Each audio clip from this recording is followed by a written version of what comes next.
எனக்கு அன்பான தேவனுடைய பிள்ளைகளே, சங்கீதங்களின் புஸ்தகம் 33ஆம் சங்கீதம் 8ஆம் வசனத்தை பாருங்கள். பூமி எல்லாம் கர்த்தருக்கு பயப்படுவதாக, உலகத்தில் உள்ள குடிகள் எல்லாம் அவருக்கு அஞ்சி இருப்பதாக. பிரியமான தேவனுடைய பிள்ளைகளே, இந்த சங்கீதம் 33:9 பார்த்தீங்கன்னா, அவர் சொல்ல ஆகும், அவர் கட்டளையிட நிற்கும். ஆண்டவர் சொல்றாரு எசேக்கியேல் தீர்க்க தரிசன புஸ்தகத்தில், நான் கர்த்தர், நான் சொல்லுவேன், நான் சொல்லும் வார்த்தை நிறைவேறும் என்று சொல்லுகிறார். அப்படியானா தேவனுடைய வார்த்தை நிறைவேறும், தேவன் சொல்லுகிற வார்த்தை நிறைவேறும், தேவன் கட்டளையிடுகிறது நடக்கும். அவ்வளவு பெரிய மகிமையும் மகத்துவமும் நிறைந்த தேவன் தான் நீங்களும் நானும் ஆராதிக்கிற தேவன். அதனாலதான் வேதம் சொல்லுகிறது, கர்த்தர் சொல்லியும் செய்யாதிருப்பாரோ, அவர் வசனித்தும் நிறைவேற்றாதிருப்பாரோன்னு வேதம் சொல்லுது.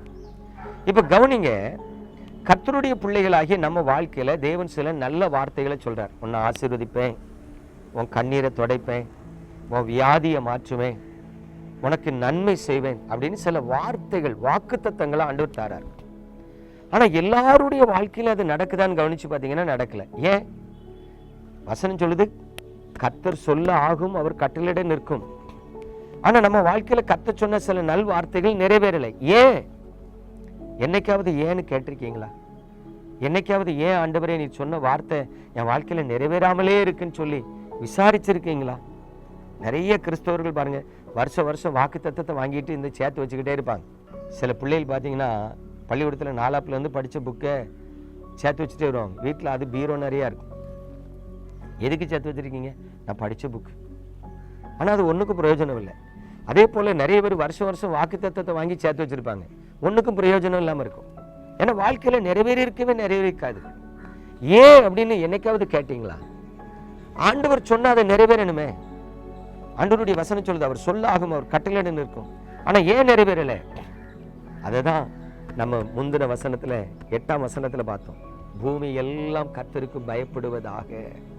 பிரியமானவர்களே, ஆண்டவர் வேதத்தில் அழகா சொல்கிறார், கர்த்தர் வானத்திலிருந்து கண்ணோக்கினாராம். இந்த சங்கீதம் 33 சொல்லியிருக்கு. தமக்கு பயப்படுகிறவர்களை நோக்கி பார்க்கிறார். அப்ப நல்ல கவனிங்க, கர்த்தர் வானத்திலிருந்து கண்ணோக்கி பார்த்தாலும் தமக்கு பயப்படுகிறவர்களுக்கு கிருபை கொடுக்கிறார், தமக்கு பயப்படுகிறவர்களுக்கு இரக்கம் பாராட்டுகிறார். இன்னைக்கு அநேக ஜனங்கள் கர்த்தரை அறிந்திருக்கிறாங்க, கர்த்தரை தேடுறாங்க, ஆனா கர்த்தருக்கு பயப்படலைங்க. கடந்த நாட்கள்ல ஒரு வீட்டில் துக்கம் விசாரிக்கிறதுக்கு போறேன். அந்த குடும்பத்தில் ஒரு நபர் இறந்து போனார். நான் அந்த அடக்கத்துக்கு போக முடியல. 4 நாள் கழிச்சு அந்த குடும்பத்தில் துக்கம் விசாரிச்சு ஜெபிக்கிறதுக்காக போறேன். அந்த குடும்பத்தில் இருக்கிறவங்க நல்ல டிவியில படம் பார்த்துட்டு இருக்காங்க, சினிமா. எனக்கு ஒண்ணுமே ஓடலை. ஐயா, ஒரு துக்க வீடுயா. அந்த வீட்டில் ஒரு நபர் மரித்து 4 நாள் தான் ஆகுது. ஆனா உட்காந்து எப்படி அவங்களால சினிமா பார்க்க முடியுது? அப்ப அந்த இருதயத்தில் அந்த நபர் மேல அவங்க எவ்வளவு அன்பு வச்சிருந்திருக்காங்க பாருங்க. உணர்வற்ற இருதயம். இன்னைக்கு இந்த உலகத்துல வாழ்கிற மக்கள் தங்களை தாங்களே ஏமாற்றி கொண்டு வாழ்றாங்க. இப்ப நான் போன உடனே அந்த அம்மா சினிமாவை மாத்திட்டு கிறிஸ்தவ சேனல் வைக்காங்க. ஊழியக்காரனுக்கு கிறிஸ்தவ சேனல் வச்சு காமிக்காங்க. விசுவாசி சினிமா சேனல்ல சினிமா பார்த்துட்டு இருக்காங்க. பாருங்க, கர்த்தருக்கு பயப்படாத வாழ்க்கை. அதனாலதான் தேவன் சிலரை ஆசீர்வதிக்கவே முடிவதில்லை. நீங்க அழுதாலும் ஜெபித்தாலும் அந்த ஜெபத்தை கர்த்தர் கேட்கவே மாட்டார். ஏசாயா தீர்க்க தரிசன புஸ்தகத்தில் ஆண்டவர் சொல்றார், நீங்கள் அதிகமாய் ஜெபம் பண்ணினாலும் நான் அந்த ஜெபத்தை கேட்க மாட்டேங்க. ஏன்? நீ எனக்கு பயப்படலைங்க.